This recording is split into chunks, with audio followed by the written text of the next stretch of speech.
আজকে একাদশী স্পেশাল কুমড়ো আর আলুর ছক্কা বানাবো।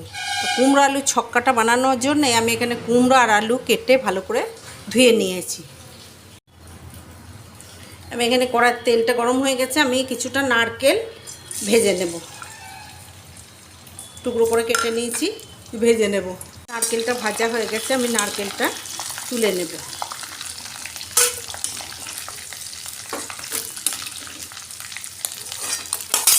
কিছুটা চীনাবাদাম ভেজে নেব।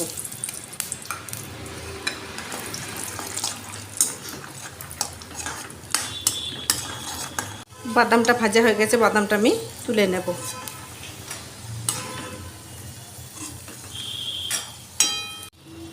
আমি এর মধ্যে একটু তেজপাতা ফোড়ন দেব। আমি এতে 5 ফোড়ন এসব দেব না, কেননা সর্ষে থাকে 5 ফোড়নের মধ্যে, ওই জন্যে একাদশীর মধ্যে সর্ষে খেতে নেই, ওই জন্য 5 ফোড়ন দেব না। আমি এরপর কুমড়ো আর আলু দিয়ে দেব। আমি যে কড়ায় তেলটা দিয়েছি এটা হচ্ছে বাদাম তেল, আমি বাদাম তেলের মধ্যে রান্নাটা করছি।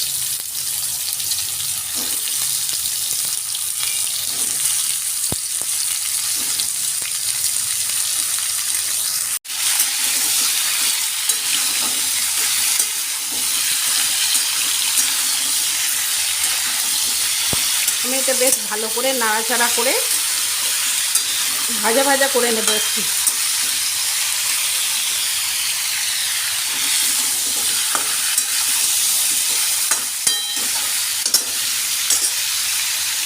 আমি এর মধ্যে হলুদ দেব না, হলুদও মানে ডাল কলাই মেশিনে ভাঙা হয়, হলুদও ভাঙা হয়, ওই জন্যে হলুদের সময় সব সময় অনেক সময় বেসনও দেওয়া থাকে, ওই জন্যে ভেজাল থাকে বলে হলুদটাও আমি দেবো না। আমি এখানে সন্দক নুন দিয়ে দেব।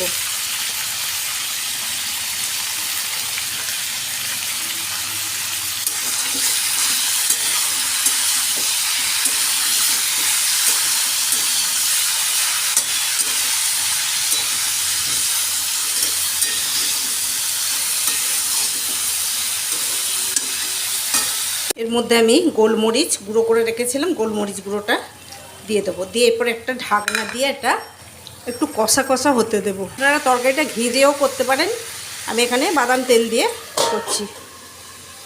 আমি এরপরে একটু এটা হতে দেব। আর তরকারিটা আমি ঢাকা দিয়ে নেড়ে নেড়ে বানিয়েছি, এর মধ্যে কোনো জল দিইনি। আমি একবার করে ঢাকনা দিয়েছি আর একবার করে ঢাকনা খুলেছি। এখানে চন্দ্রমুখী আলু আর কুমড়ো তাড়াতাড়ি সেদ্ধ হয়ে গেছে, এতে কোনো জল লাগে না। এরপর আমি এর ওপর থেকে বাদাম আর নারকেল দিয়ে দেবো, দিয়ে এটা মিশিয়ে নেব। একাদশী স্পেশাল কুমড়ো আলু ছক্কা তরকারি আমার রেডি হয়ে গেছে। আপনারা একাদশীর দিনে কোনো বার উপোসের দিনে এইভাবে তরকারি বানান, দেখবেন খেতে খুব ভালো লাগে আর একটু নুন নুন খেতে ভালো লাগে। আর এখানে একাদশীর দিনে তো লঙ্কা খেতে নেই, ওই জন্য আমি এখানে লঙ্কা বা হলুদ কিছু ব্যবহার করিনি, গোলমরিচের গুঁড়ো দিয়ে আর বাদাম তেল দিয়ে তরকারিটা রান্না করেছি। বন্ধুরা, আমার এই তরকারির রেসিপিটা আপনাদের কেমন লাগলো জানাবেন। যদি ভালো লেগে থাকে লাইক শেয়ার কমেন্ট করবেন এবং সাবস্ক্রাইব করতে ভুলবেন না। ধন্যবাদ।